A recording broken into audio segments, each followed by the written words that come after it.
രാജ്യത്തെ ഹിന്ദുക്കളും അല്ലാതെയുള്ള ആളുകളൊന്നും, ഈ രാജ്യത്തെ ക്രിസ്ത്യാനികൾ, ഈ രാജ്യത്തെ മുസ്ലിങ്ങൾ, ഇവരൊക്കെ ആഭ്യന്തര ശത്രുക്കൾ എന്ന് പറയുന്നതാണോ രാജ്യത്തിന്റെ പ്രത്യയശാസ്ത്രം?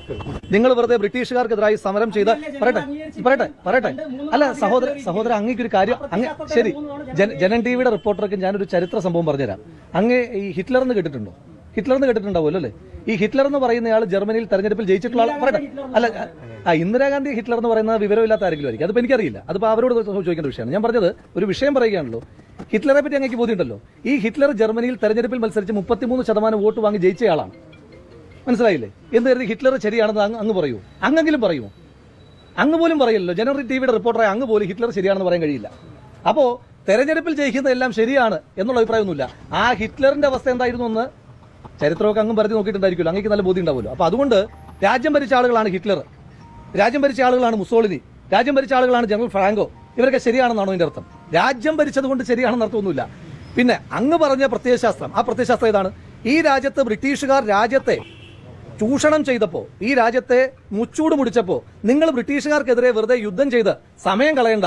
അത് ആ സമയം കൂടെ ആഭ്യന്തര ശത്രുക്കളായ മുസ്ലിങ്ങൾക്കും ക്രിസ്ത്യാനികൾക്കും എതിരെ നിങ്ങളുടെ ആരോഗ്യം ചെലവഴിക്കൂ, ഊർജ്ജം ചെലവഴിക്കൂ എന്ന് പറയുന്ന ഒരു പ്രത്യയശാസ്ത്രത്തെ അംഗീകരിക്കാൻ കഴിയില്ല. അതുകൊണ്ട് അതിനെതിരായിട്ട് പ്രതിരോധവും പ്രതിഷേധവും തുടരുക തന്നെ ചെയ്യും. വന നിയമം ലംഘിച്ചതിൽ ഈ ബ്രിട്ടീഷുകാരെ തടങ്കലാക്കിയതിന്റെ രേഖകളുണ്ട്. മഹാരാഷ്ട്രയിൽ നിങ്ങൾ ചെക്ക് കഴിഞ്ഞാൽ അത് കിട്ടും. എന്റെ പൊന്നു സഹോദര, സ്വാതന്ത്ര്യ സമര സേനാനികൾ രണ്ട് രീതിയിലുണ്ട്.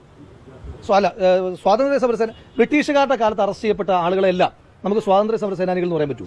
ഇപ്പൊ ബ്രിട്ടീഷുകാരുടെ കാലത്ത് തേങ്ങ മോഷണത്തിൽ പറയട്ടെ സഹോദരൻ, ഞാനൊന്ന് പറയാം. ചോദ്യം പ്ലേസ് ചെയ്തല്ലോ, ഇനി ഉത്തരം പ്ലേസ് ചെയ്യാനുള്ള സമയം എനിക്ക് തരൂ. ബ്രിട്ടീഷുകാരുടെ കാലത്ത് തേങ്ങ മോഷണത്തിന് ജയിലിൽ പോയിരുത്തൻ അവനെ നമ്മൾ സ്വാതന്ത്ര്യ സമര സേനാനി എന്നാണോ പറയുന്നത്? അല്ല.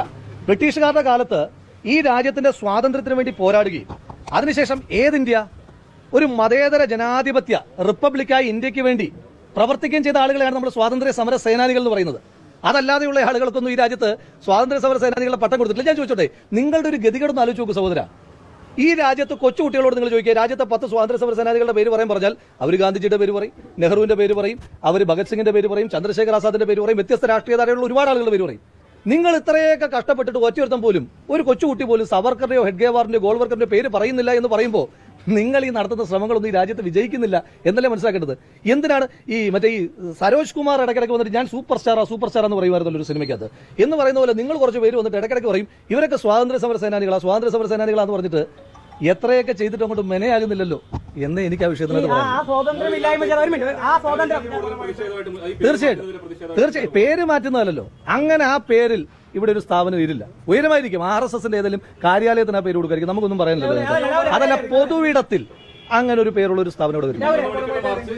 തീർച്ചയായിട്ടും നിയമപരമായിട്ട് നമ്മൾ പോകുന്നുണ്ട്. കാരണം ഇതിനകത്ത് ബേസിക് വയലേഷൻസ് നടന്നിട്ടുണ്ട്. ഇത്തരത്തിലൊരു പേര് കൊടുക്കുമ്പോൾ മുനിസിപ്പൽ കൗൺസിൽ വെക്കണമെന്ന് പറയുന്നത് അടക്കമുള്ള ബേസിക് വയലേഷൻസ് ഉണ്ടായിട്ടുണ്ട്. അതോടൊപ്പം തന്നെ ഇതൊരു CSR ഫണ്ടിലാണ് വരുന്നത്. ആ സ്ഥാപനത്തോട് ഞങ്ങൾക്ക് ചോദിക്കാനുണ്ട്, ഈ രാജ്യത്തെ വിഭജിച്ച ഹെഡ്ഗേവാറിന്റെ പേരിലാണോ നിങ്ങൾ ഈ സ്ഥാപനത്തിന് പണം കൊടുക്കുന്നതെന്ന് ഞങ്ങൾ ആ ഓഷ്യാനസ് എന്ന് പറയുന്ന കമ്പനിയോട് ചോദിക്കുവാൻ ആഗ്രഹിക്കുന്നുണ്ട്. അവർക്ക് ഞങ്ങൾ കത്തുകൾ എഴുതും. അതുപോലെ തന്നെ തദ്ദേശ സ്വയംഭരണ സ്ഥാപന വകുപ്പ് മന്ത്രിക്ക് യൂത്ത് കോൺഗ്രസും പരാതി കൊടുക്കുന്നുണ്ട്. പാർലമെന്ററി പാർട്ടി അതുപോലെ തന്നെ നിയമപരമായി മുന്നോട്ട് പോകുന്നുണ്ട്. ഇത് നിയമപരമായും ജനങ്ങളെ അണിനിരത്തിയുള്ള പ്രതിരോധത്തിലൂടെ ഞങ്ങൾ മുന്നോട്ട് പോകും. നഗരസഭയിലേക്ക് മാർച്ചു.